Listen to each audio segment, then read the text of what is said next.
guys, welcome to the June update for the Pedestrian. It's officially summer and development of Pedestrian is in the beta phase. So here's an update on what we did last month. So light mapping has been one of the biggest thorns in our side ever since we've been working on this game, and we finally decided it's about time to figure it out. So we all got together and we just sat down until we got an area exactly how we liked it, and we finally got a system in place to make light maps look as good as we wanted it to from the beginning.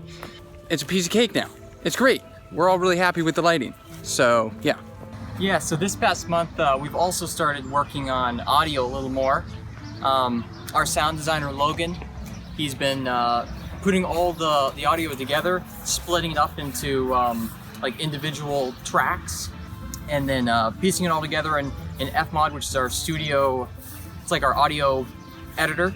And then from there, we've created a couple tools in Unity so that we can detect where the player is. We can detect some states within the Unity scenes, and then we can trigger the audio events and trigger different kind of parameters about them.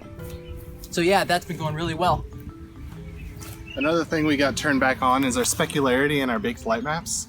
It really takes the lighting information from baked lights, which cast onto static stuff, and it adds it to the spec map so that you get a nice shine on things. We didn't have that a lot before because the option was turned off. So now that it's back on, everything looks more ingrained into the environment, everything looks better. You get all these colored lights reflecting off of different surfaces.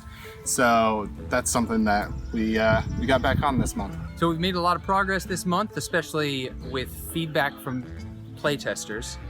And a big portion of it was mechanics and improvements to the mechanics. And those updates were? These improvements were that our objects, like keys and wires and everything, sometimes when you would drop off a ledge, because of the way that they're kind of implemented and they work within the physics system, you could snag them on a ledge and then you would fall and then they'd be stuck at the top of the ledge. Another one was the depth portals in that show up in the downtown in the game.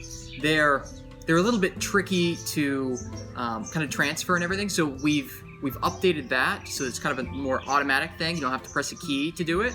You would see the cursor in some areas where if you go into the options menu, the cursor would still be there and it'd be kind of off in the middle of nowhere and it'd look kind of goofy, so we fixed that. We updated the rooftop hub.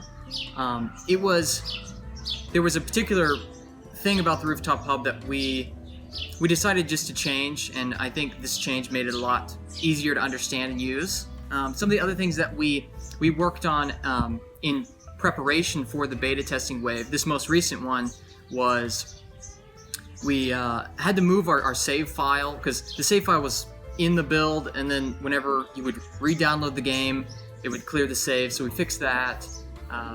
We updated all of our surveys, because we found some other metrics that we kind of wanted to know about, so we updated the surveys for all the areas.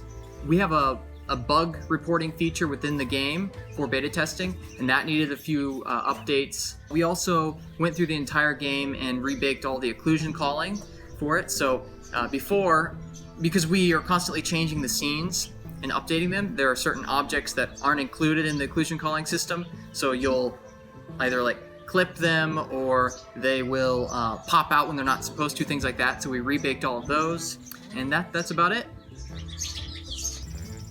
So what's next for development? Well, first we got to finish our music and audio. We only have the first third done, so we got to get the next 2/3 done. Continued beta testing, we're going to do a couple more waves, make fixes on all those. One thing that the beta testers found was that the rooftops mechanic, it's cool and people love it, but it's a little confusing on what exactly it's doing. So we're going to make some changes to it that'll improve, player usability, player understanding, and communication between the two. We're putting more work into our story and progression system, giving players little milestones to hit as they're playing through the game to keep motivation high, to keep you always kind of grasping for something. And then also wrapping it up at the end so that there's a cohesive bow kind of wrapping the whole game together. So a friend of ours has been working on a game for quite some time now. It's called Luckless 7. We really like the game. It's a narrative-driven card game. If you guys are interested in that kind of thing, I think you would really enjoy this game. Go check it out, it's in the description, and go show them some love. Thanks guys for watching. More beta waves coming out soon. This has been the June update for the Pedestrian. Please like and follow us on all of our socials and everything. Wishlist us on Steam. And we'll see you next month. Thank you. Thanks for watching, guys. Bye.